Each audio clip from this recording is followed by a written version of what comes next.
Okay, so we're in chapter 7. The topic this evening is why rabbis tell jokes.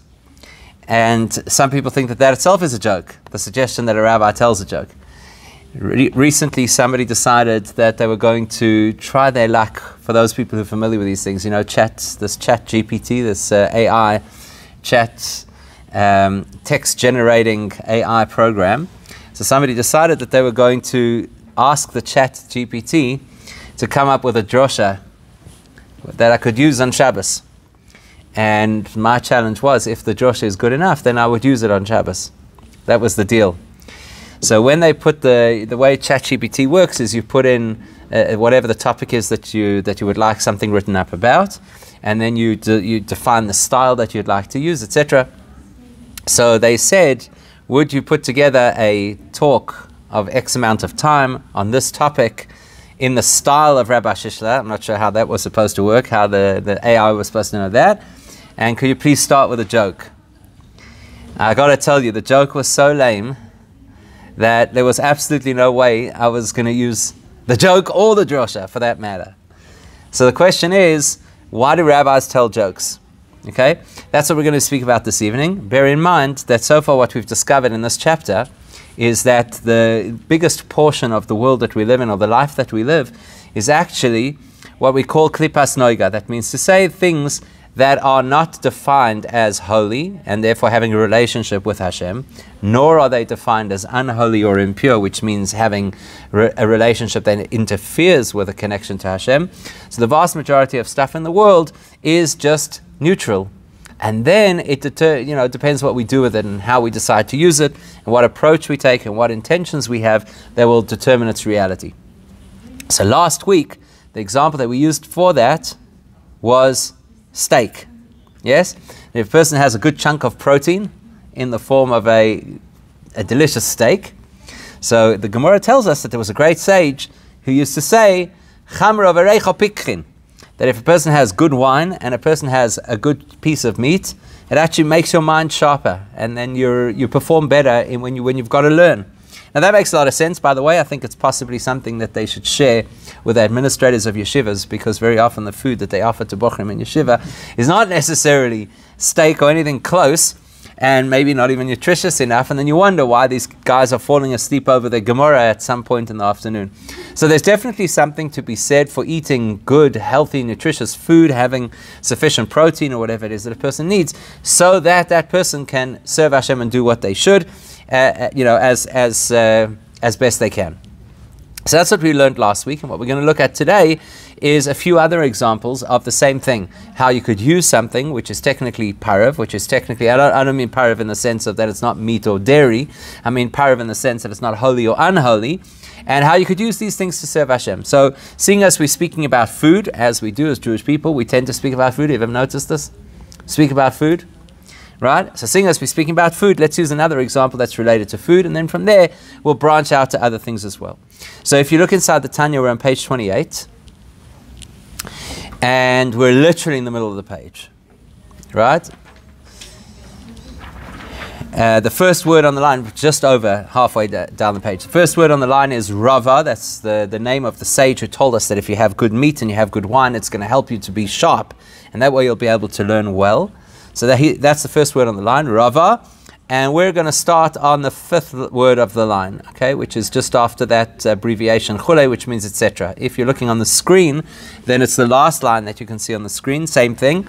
It's the fifth word, which is the word just after the abbreviated word, Chule, okay? So now the next example is probably the example that most people are most familiar with, which is, Oy b'shvil kedei l'kayim mitzvahs oineg Shabbos v'yom tov. Let's say that a person eats meat in order to fulfill the mitzvah. Which mitzvah? The mitzvah to enjoy Shabbos and Yom Tov. Okay, I'd like to pause on this for a second. Right, the mitzvah to enjoy Shabbos and Yom Tov. Yes? Is that something you're familiar with? The mitzvah to enjoy Shabbos and Yom Tov? How you doing? Page 28, just to key you in. Okay, we're on page 28, and we're must be about 10 lines or so from the bottom of the page. 12 lines probably from the bottom of the page. So what are we talking about? Last week we spoke about the fact that a person could eat meat and it will help sharpen their mind, and that way they could learn Torah better, and that would elevate the meat. Today we're going to talk about, well, the first thing we're going to talk about is eating meat on Shabbos, or eating good food on Shabbos, and then after that we're going to speak about another example as well. And what's common, the theme that is common to all of these things, is the principle of using something that is not automatically defined as being holy, but you're using it for a holy purpose, so you elevate it. So let's talk about eating good food on Shabbos. So I'm not going to ask who's in favor, because I assume that everybody's in favor. I would like to ask though, have you ever been told that it's okay to overeat on Shabbos, because on Shabbos the calories don't count? You ever been told this? Yeah? On Shabbos the calories don't count. So I just want to clarify, you were never told that by a nutritionist. So who was the person who told you that the calories don't count on Shabbos? Exactly, the Yiddish mama. Most likely the person who's dishing up the second helping onto your plate and you're resisting, and they say, but doesn't matter, Shabbos, the calories don't count on Shabbos. When I was a child growing up, so I had a friend, this was in primary school, I had a friend, and he lived in a very small apartment, but very often he'd have us come stay over at his house. And his mother had this thing that she made a massive, Shabbos afternoon at some point, she made a massive Shabbos party for this kid, his siblings, and their friends. So it was worth going to the house just for the Shabbos party. Didn't matter that the accommodation was, pretty low grade, it was very entry level kind of whatever. But the Shabbos party, that was worthwhile. Now, I don't know if you remember in those days, but in Yovel, in those days, there was a shop that was called Kosher Land. Not Kosher World that we have now. It's a place called Kosher Land. You may also remember that in those days, the South African rand was more powerful than the US dollar. So you had this range of these incredible kosher candies from New York, or from other places in the States, but I think it was primarily from New York, and chocolates and all these kinds of things that were very affordable. And she would go there before Shabbos and she would buy all this stuff, and it was dentist's dreamland, what was going on over there every Shabbos. So you grow up, and eventually you don't necessarily eat the same amount of junk food as you did as a child, but it's still the same principle. Come Shabbos, and everybody says, okay, Shabbos, I don't have to worry about the diet, Shabbos, we can enjoy ourselves a little bit more. So I'm curious where this dare I say, Baba Maisa came from, that on Shabbos the calories don't count. I do understand that on Shabbos you're not allowed to measure anything. So you don't step on the scale on Shabbos. So the calories only count after Shabbos. So what does it mean? What we're learning about over here is exactly what it means. It has nothing to do with calories. It has nothing to do with weight gain. It has nothing to do with ill health. Let's be honest. The foodstuffs that Ashkenazi Jews eat on a Shabbos are all, to some or another degree, very unhealthy and possibly directly related to all kinds of cardiac issues that a person can have. I mean, you just picture the scene as you eat cholent. You can just see the cholent going straight into the arteries. That's kind of how it works, right? So what does it mean that there's no weight gain or there's no calories on Shabbos? It's unfortunate, but what happens very often to people, and it's across the board, but especially in the Jewish world, we hear something, we think we know what it means, we then share it with somebody else, but we don't share it well because we didn't really understand what it means. So by the time they share it with the next person, the broken telephone is so extreme that the wheels come off and the message is a completely garbled message. And it happens frequently in Judaism. One of the jokes that this is not a rabbi joke, this is like one of the things about life that is humorous, is that you'll get people in our communities who there's something mandated by the Torah and they don't take it necessarily too seriously. But there's something that their Baba told them, and that is, you'll sacrifice your life for it. It's really important stuff. So you wonder, how do some of these things come about that people dig their heels in and they say, no, under no circumstances, For example, and there are many, many examples, right? I'm sure you could think of examples. But I have to be careful what examples I use, because then the next thing we'll spend the whole night talking about, well, is this true? Is that true? Is the next thing true? But one of the examples that comes to mind, which you may or may not have heard, right? I don't know if you have, you haven't, is the concept that a pregnant woman doesn't go to the cemetery. You ever heard about this? Pregnant woman doesn't go to the cemetery. You cannot believe how often rabbis get phone calls that say, nobody knows yet that I'm expecting, but it's so-and-so's funeral. What should I do? Now, the same person doesn't necessarily keep a kosher home or doesn't necessarily keep Shabbos. This is what happens, right? Certain things become very front and center of people's minds. And I think it's because of the way that messages are conveyed. So firstly, the message gets a little bit garbled, and also because when a person is not 100% secure in the information that they're sharing, they ramp it up and make it sound a whole lot more serious. So this is the thing about the calories on Shabbos. The message got garbled somewhere along the way. I'm afraid to say, sorry to burst anybody's bubble, but you can actually gain weight from eating on Shabbos. Can happen, right? Maybe the science says otherwise, but this seems to be the fact. So what do we mean? What we mean is this. As we're about to discover in this chapter, anything that is neutral, spiritually neutral, that actually means that it could either potentially add spiritual value and holiness, or it could suck out spiritual value and holiness. Now we have a word for that. When we get the holiness sucked out of an environment. You know what we call that? In South Africa we have a word for it. It's called becoming grob. Yeah? What do South Africans mean when we say grob? What do we mean? I mean that something is just not refined. It's overdone. It's inappropriate. It's crass. That's what the word means. It's a Yiddish word. Grob means thick or fat. Right?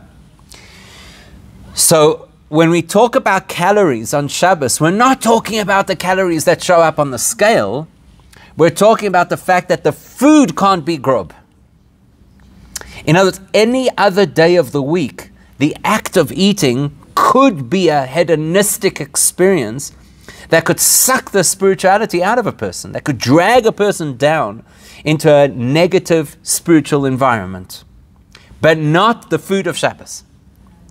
The food of Shabbos doesn't matter how much you eat. It doesn't become grob.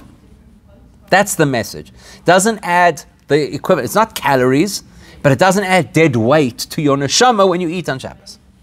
So that's the next example that he gives. A person who eats beautiful dishes, fancy food, for the mitzvah of oineg Shabbos for Yom Tov, in order to be able to enjoy Shabbos and Yom Tov, that is actually a meaningful experience. Are you happy with that? Does anybody have any questions on this? No? Everybody's satisfied? Because Baruch Hashem, as long as we can eat on Shabbos, we're good? Does that give us license to eat as much as we want? Oh, so there's the question. Does this now give us license to eat as much as we want? And we'll say, Shabbos, Shabbos, Shabbos. We'll sing the Shabbos song and do all of that, and then just gouge ourselves. Right? Of course, the food has to be kosher. Fine, we get that. Food's got to be kosher. If it's not kosher, it's a non-starter. You can't claim that it's a Shabbos thing. So I want to tell you a story. To me, when I heard this story originally, it was an incredibly insightful story. The story is that there was a chassid, unfortunately murdered by the Nazis in Machshemam.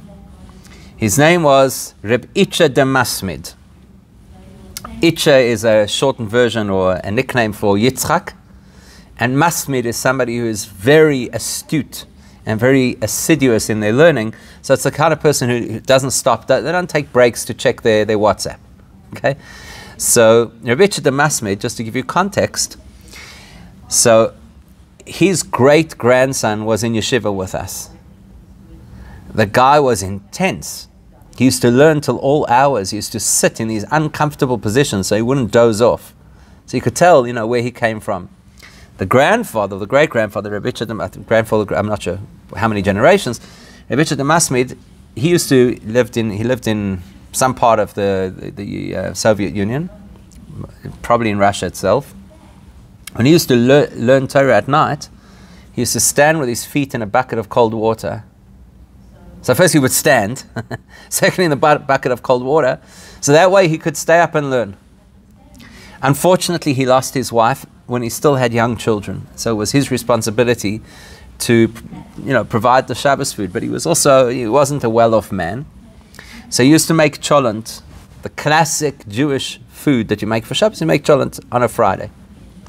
So what do you put in cholent? You got a good cholent? Anybody got a good, Michael, you got a good cholent recipe? Right?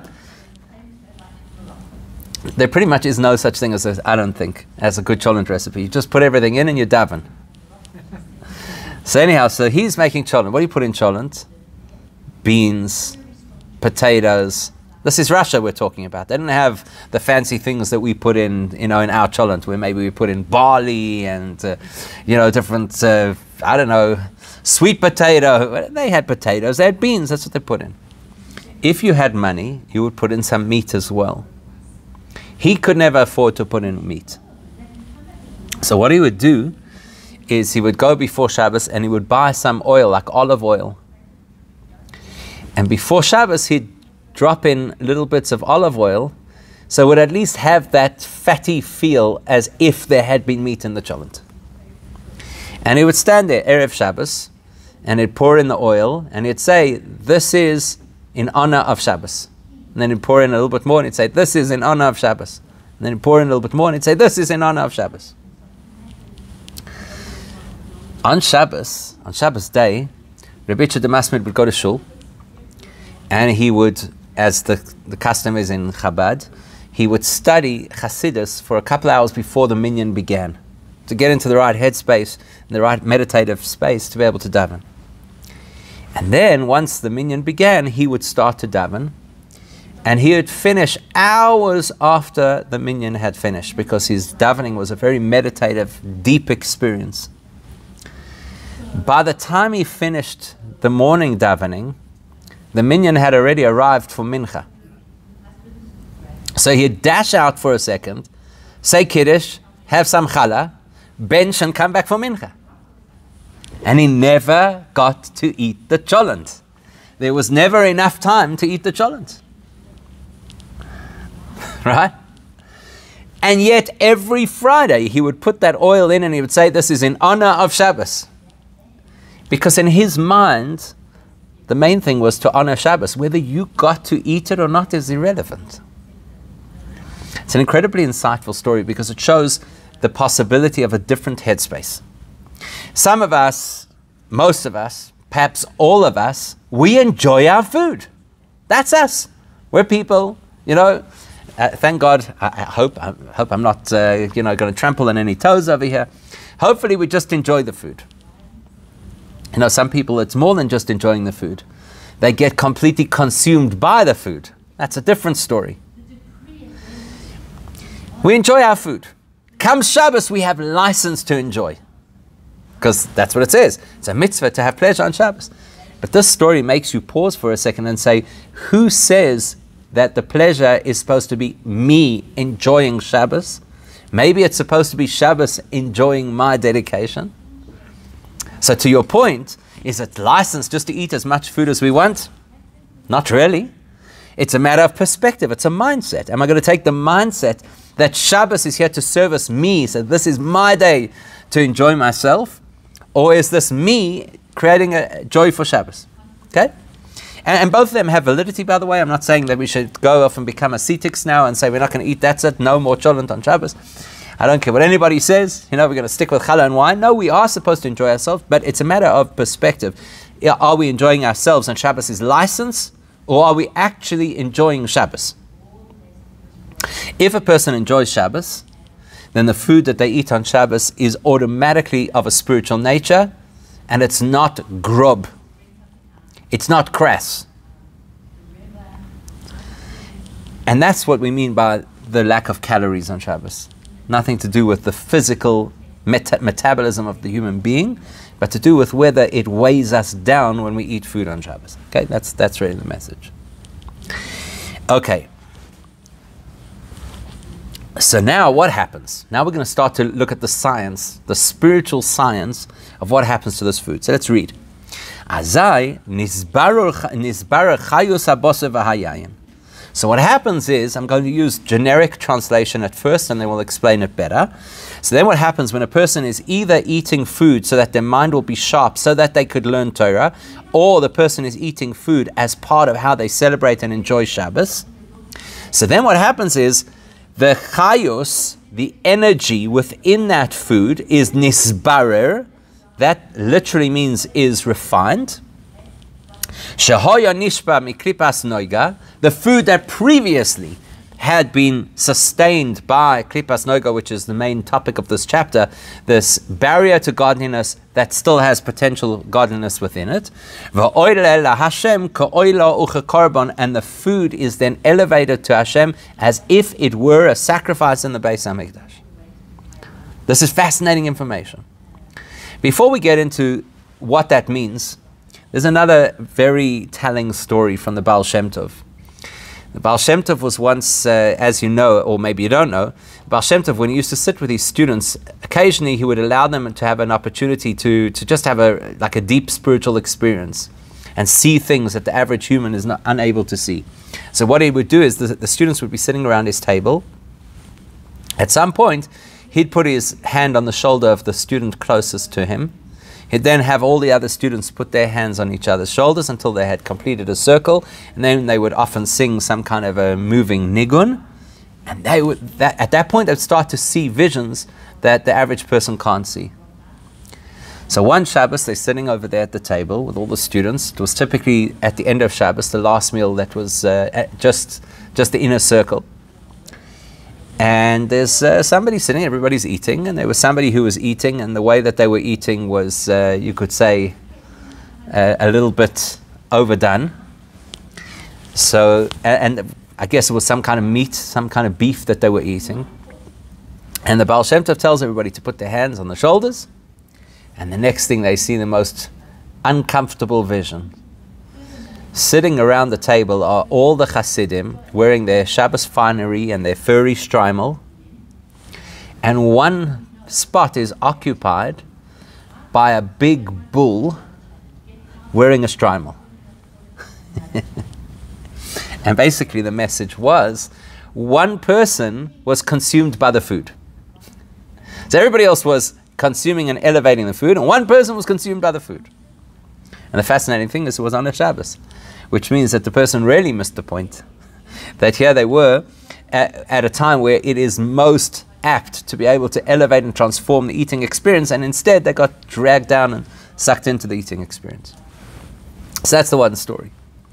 Let's understand what's going on over here. So in order to understand what's going on, we first have to acknowledge that every single thing that exists is a composite of energy and matter. Thank God we live in the 21st century where that terminology is familiar to us, because that's how science talks. Science tells us everything is made up out of energy and matter. In the language of Kabbalah and of Hasidus, we call that Or and Keli. Okay, so Or is energy or light, and Keli is structure. So if that's a little far-fetched for us, it's really simple to understand.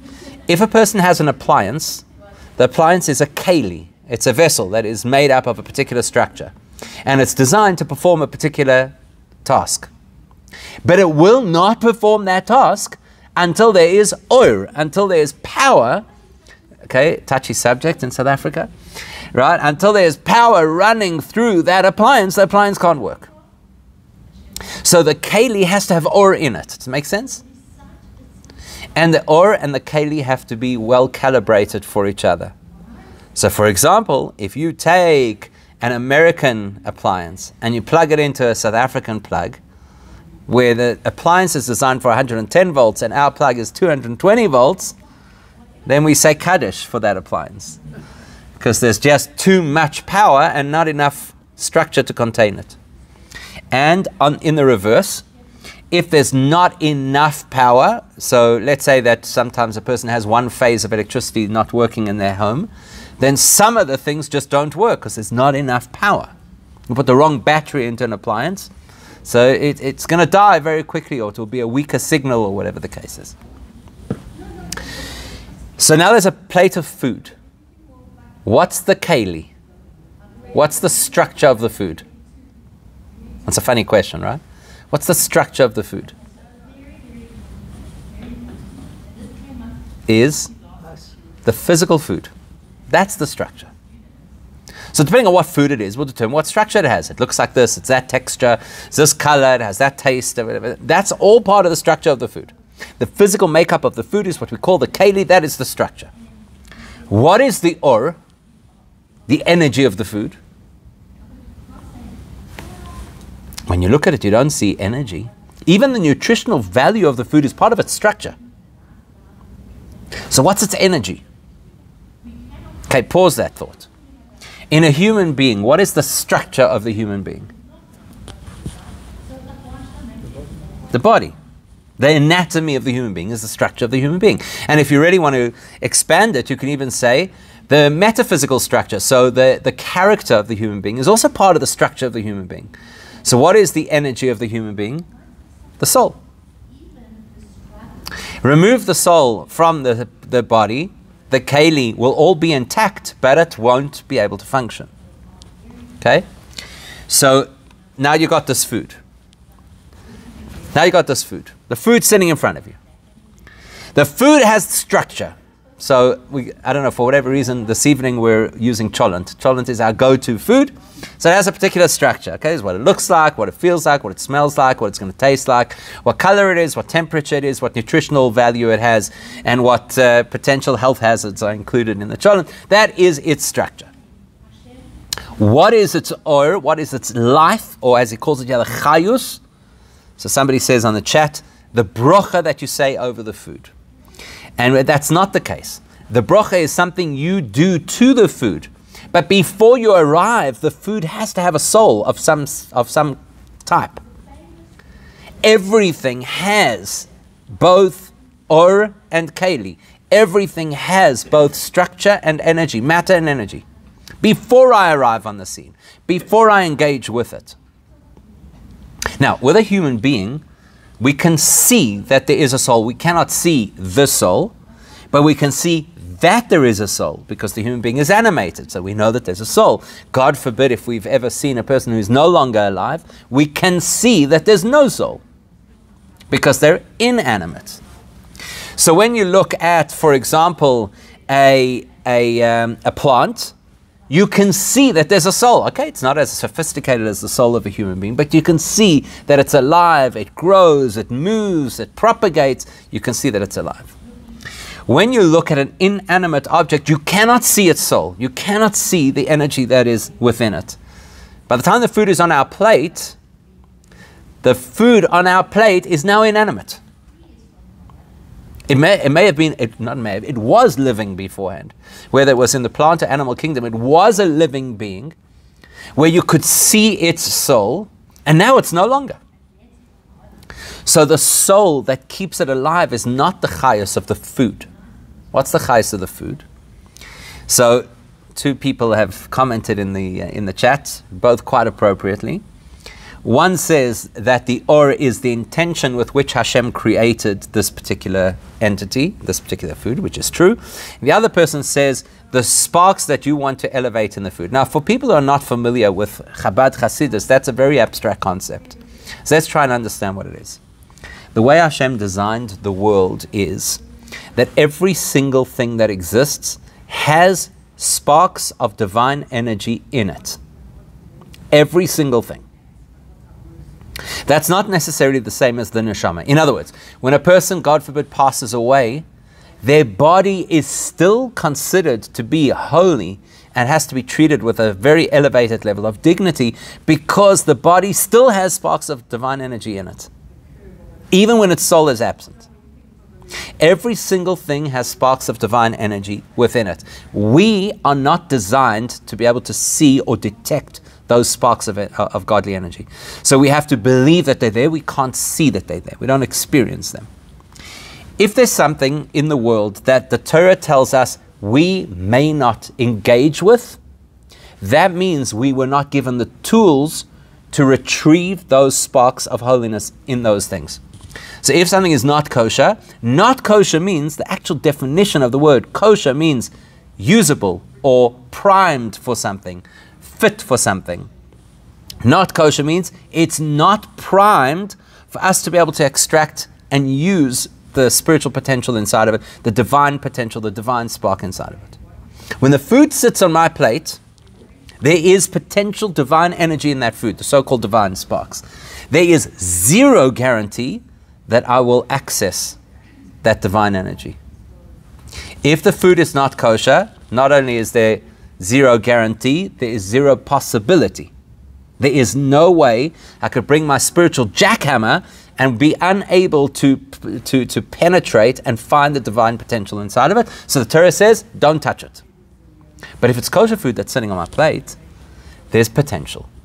And if I know how to handle the food correctly, then I'll be able to extract the divine value in the food. And in doing that, I can elevate the food from just having been a physical entity to become a holy entity. And that's the goal. So we have two examples. We have the example of the person who eats a healthy food or a good food in order to sharpen their mind so that they could learn Torah. That was the one example. And the other example is to eat food as part of the celebration of Shabbos and Yom Tov. You will notice that in neither example does he speak about the bracha that you make over the food. Because the bracha you make over the food is for your development. It doesn't yet transform the food. So the bracha over the food orients the person, so now we're at least headed in the right direction, but the bracha does not transform the food. It's what we do with the food or how we approach the food, that's what's going to transform it. So if a person has focused intention, I'm eating, so I'll have energy, so when I get to the Tanya shir, I'll be able to follow what's going on and I won't get lost. So that's why I made sure to have a protein-rich supper or whatever it is. I had brain food before I came. I had Dafka went and had some omega oils, whatever it is, right? So if that's my orientation, then that food is now part of my learning. It's not just part of my survival. It's part of my learning. It's joined the shir.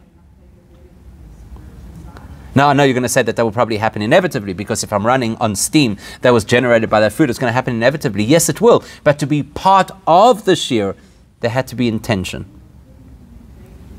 When I eat food on Shabbos, if my intention is that there's a mitzvah to enjoy Shabbos, that's why I'm having this food, then the food has become part of Shabbos. If Shabbos is just my day to have license to eat the stuff I don't eat during the rest of the week, then I don't know that the food has become part of Shabbos. So in either case, if my focus and orientation is correct, then what happens is nisbarer. The word nisbarer comes from the word barur, which means clear. The biggest issue we have in life, and the reason we challenged on a daily basis in terms of our spiritual development, is lack of clarity. Lack of clarity. It's very interesting, by the way, because if you think about it, if you actually process that principle, you come to realize how much of our stress is all about lack of clarity. You know when lack of clarity became a thing? When did it become a thing? There was a time that humans had absolute clarity. When did lack of clarity, when did confusion, dilemmas become part of life? Take a wild guess. Eating of the apple. Thank you. At the time of the eating of the tree of knowledge of good and evil. Everybody says the tree of knowledge of good and evil. But actually, it's meant to be the tree of knowledge of good and evil. That's where the confusion came in. Up until that point in time, it was good and it was evil, and they were very distinct. Having eaten from that fruit, it became a mixture of good and evil, as the sages say, Ein toiv beloi ra, ve'ein ra beloi toiv. There's no pure good that doesn't have a downside, and there's no pure bad that doesn't have an upside. When we sit down to eat, there's confusion. What am I actually supposed to get out of this experience? And in fact, unfortunately for most of us, there's not even confusion. We're just so mindless in the way that we do these things, we don't even think about it. But by rights, what is supposed to happen? It's supposed to be clarity, clarity of purpose. When we have clarity of purpose, that this food is a tool to use to get closer to God, either through the learning process or through the Shabbos process, the two examples that we've used, and there will be others, then I have clarity. That clarity releases the divine potential that's in that food, and the food is now like a korban, like an offering brought on the Mizbeach. Why do we always have salt when we eat bread? Everybody, there's another Baba Meiser, right? Everybody thinks that it's a Shabbos thing. On Shabbos, you have to have salt at the table. No, every time we eat bread, we have to have salt.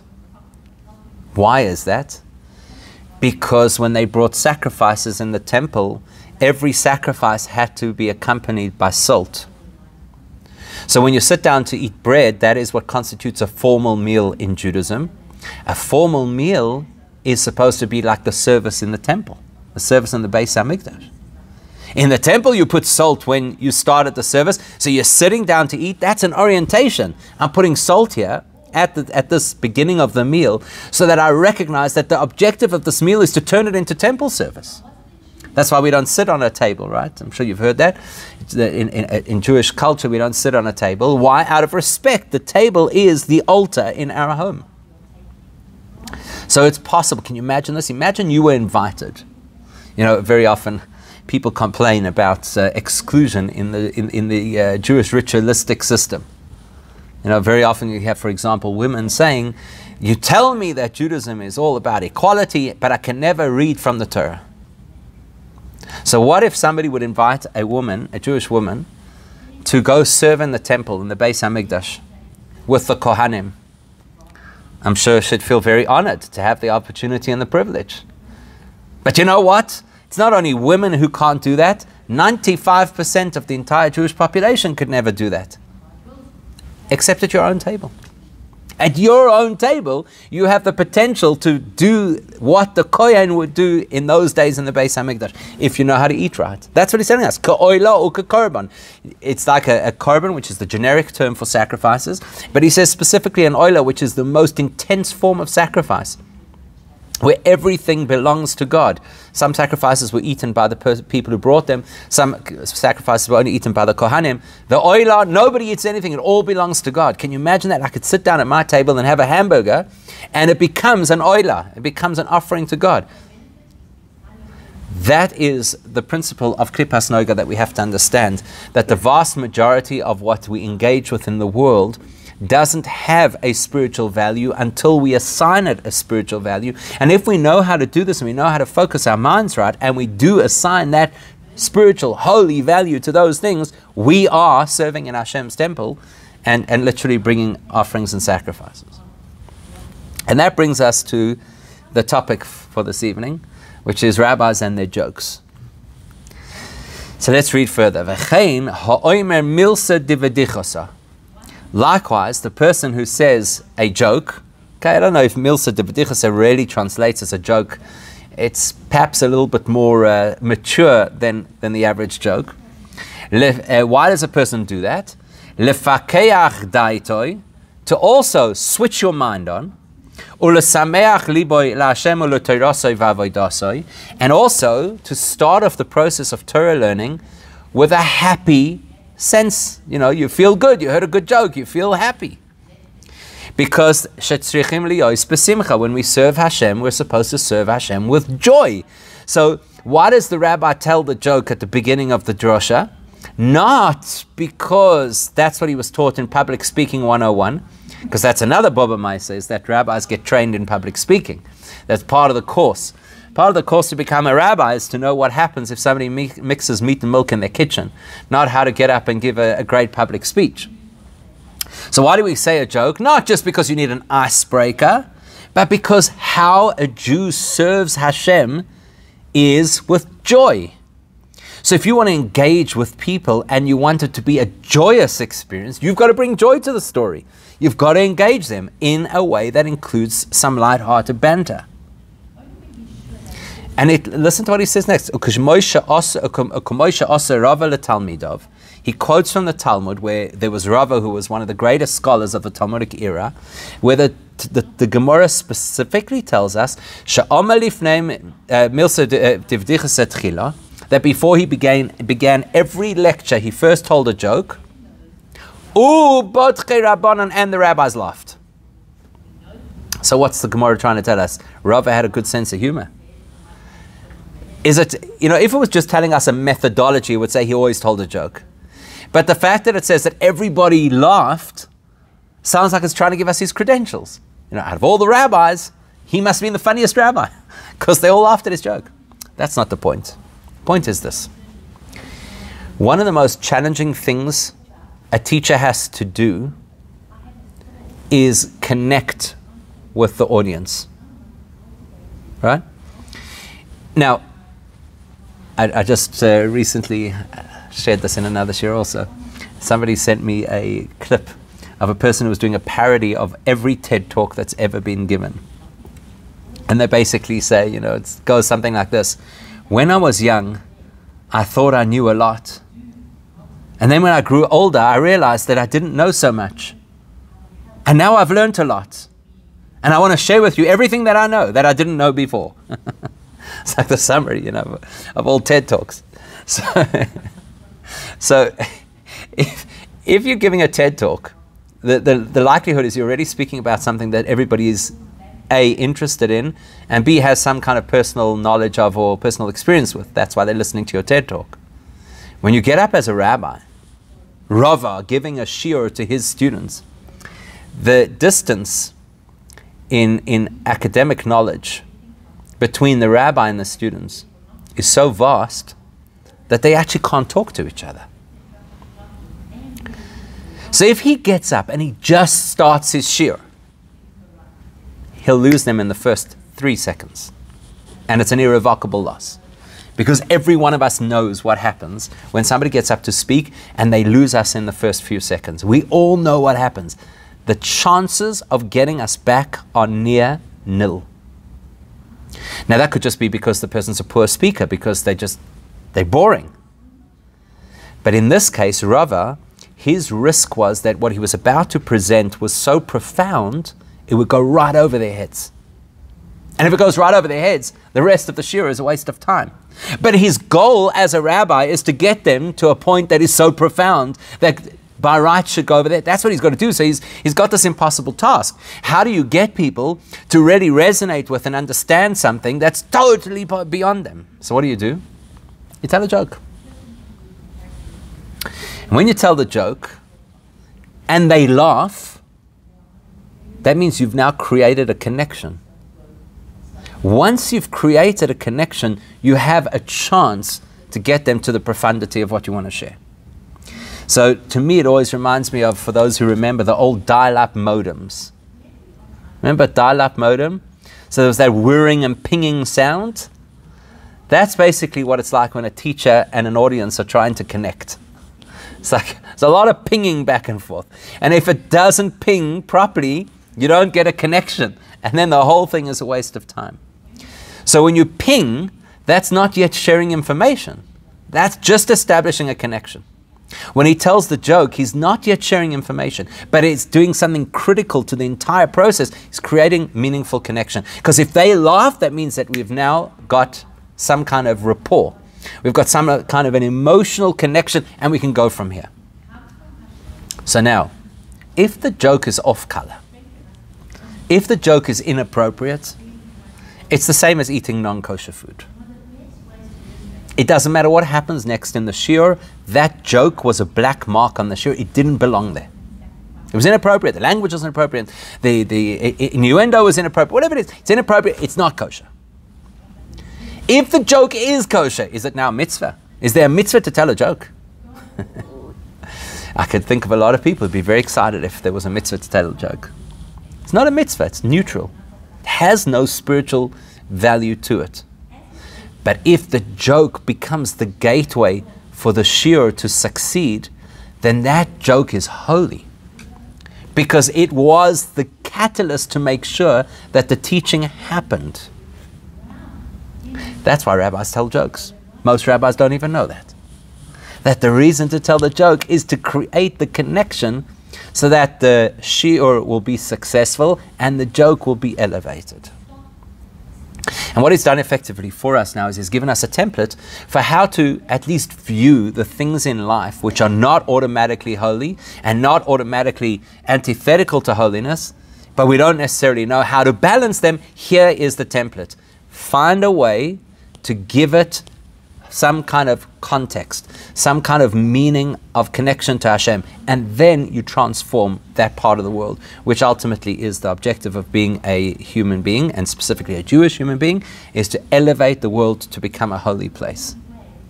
Next week, he'll say what happens when we get it wrong.